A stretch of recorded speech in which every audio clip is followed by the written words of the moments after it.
देश में चुनाव को लेकर के सियासी हंगामा जारी है। पिछले कुछ दिनों में सियासी दलों ने चुनाव प्रचार में जम करके पसीना बहाया, क्योंकि झारखंड की 43 विधानसभा सीटों के लिए मतदान होगा।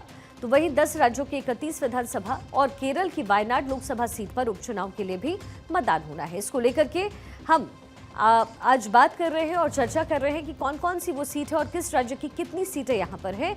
वो रिकॉर्ड भी आपको बताएं, लेकिन उपचुनाव में कब कौन कितनी सीटें अब तक जीता है, पहले जरा आप वो समझ लीजिए।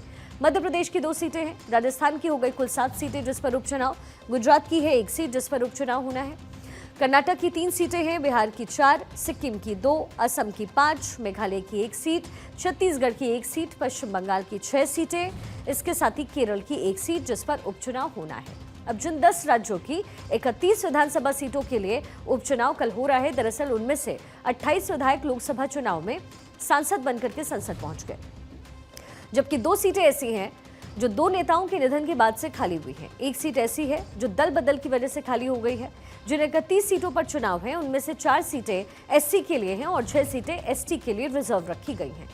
दरअसल जिन विधानसभा सीटों के लिए चुनाव हो रहा है उन 31 सीटों में से 18 सीटें विपक्ष ने जीती और इनमें अकेले कांग्रेस के पास 9 सीटें हैं।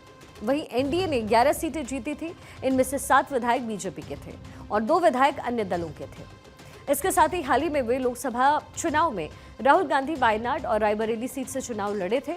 वो दोनों ही सीटों को जीते और इसके बाद उन्होंने अपनी मां की परंपरागत सीट रायबरेली अपने पास रखी, जबकि वायनाड से अपनी बहन प्रियंका गांधी को मैदान में उतार दिया। अब इस सीट पर भी उपचुनाव हो रहा है। इस सीट पर कांग्रेस, बीजेपी और सीपीआई आमने सामने इस समय है। प्रियंका गांधी जो कि कांग्रेस की नेत्री हैं और उनके साथ ही बीजेपी की जो कैंडिडेट है नव्या हरिदास, वो है सामने, और सीपीआई से चुनावी मैदान में सत्यन मुकेरी। वैसे इस उपचुनाव में सियासी दलों के बीच जमकर आरोप प्रत्यारोप का जो दौर है वो भी देखने को मिला। हर सियासी दल जीत का दावा कर रहा है, लेकिन जनता के मन में क्या है ये तो आने वाले वक्त में ही पता चलेगा। लेकिन उपचुनाव का रिकॉर्ड क्या कहता है जरा आपको ये भी बता देते हैं। कांग्रेस 6 सीटें जीती थी, बीजेपी 1 जीती, आरएलपी के खाते में 1, बीएपी के खाते में 1।